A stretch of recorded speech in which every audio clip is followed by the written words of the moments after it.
दादा मेरा आपसे एक सवाल है। जी। क्या आपको ऐसा लगता है, मुझे तो लगता है दादा, क्या आपको ऐसा लगता है जो जिस तरीके से हमारा इतिहास लिखा गया, मानो मौर्य काल के बाद में सीधा मुगल काल आ गया हो, जी।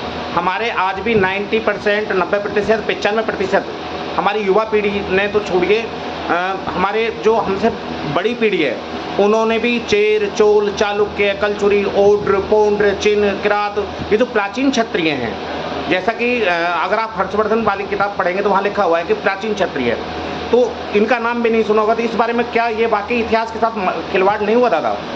देखिए, आपके इतिहासकार, जो मैं एक राजपूत इतिहासकार जानता हूँ, सोई महाराज जी को मैं जानता हूँ, जिन्होंने कि इतिहास लिखा है। बाकी इतिहासकार जो भी हैं, दूसरे लोग रहे हैं, आपके एजुकेशन मिनिस्टर दूसरे रहे हैं, तो वो कैसे आपको फलता फूलता देख सकेंगे? क्योंकि उनके पास सिर्फ एक चीज़ है।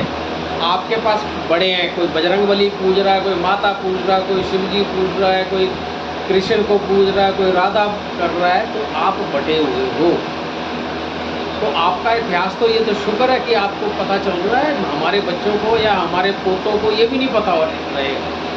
दादा जैसे कि चोल साम्राज्य, आप भली भांति जानते हैं, आप तो कई सारे क्षत्रिय संगठनों का आप नेतृत्व करते हैं, आप तो वैसे भी आर्मी में मेजर की पोस्ट से रिटायर्ड है, आपने पूरा हिंदुस्तान देखा है। चोल साम्राज्य जो एक महान साम्राज्य था, जिसने एक समय पे आधे हिंदुस्तान पे राज किया है।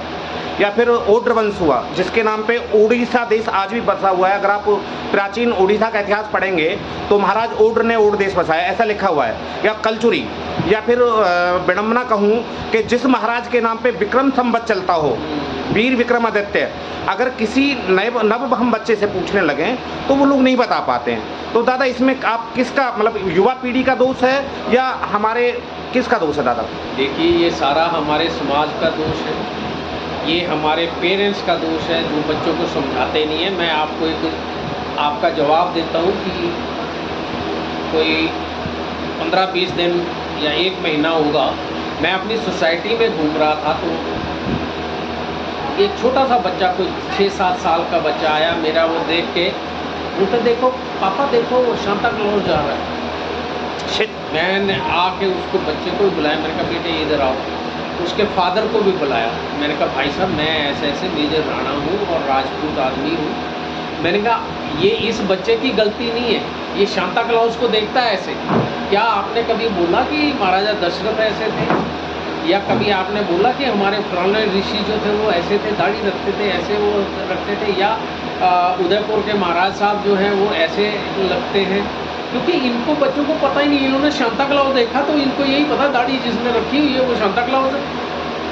तो ये गलती बच्चों की नहीं है, बच्चों को पता ही नहीं है। बच्चों को ये पता नहीं है, बच्चे को अगर आप तिलक लगाया हुआ देख लो, मैं बोलेगा यार लड़कियां तिलक लगाती हैं, आजकल तो खैर वैसे लड़कियां भी नहीं लगाती, बट हमने सिखाया नहीं है। हम नहीं कहते कि आप धोती पहन के घूमो, तिलक लगा के घूमो, कम से कम वो लोग अपनी मान मर्यादा तो रखिए, अपनी पगड़ी पहनिए, अपना साफा पहनिए, जब बाहर जाते हैं साफा पहन के जाइए, तभी होगा। ये हमारे पेरेंट्स का, हमारी एज वाले बंदों का वो है। क्योंकि अगर हम अपने बच्चों को ये चीज़ सिखाएंगे तो हमें कहा जाता है बड़े कहना कंजर्वेटिव हैं, बड़े पिछड़े हुए लोग हैं।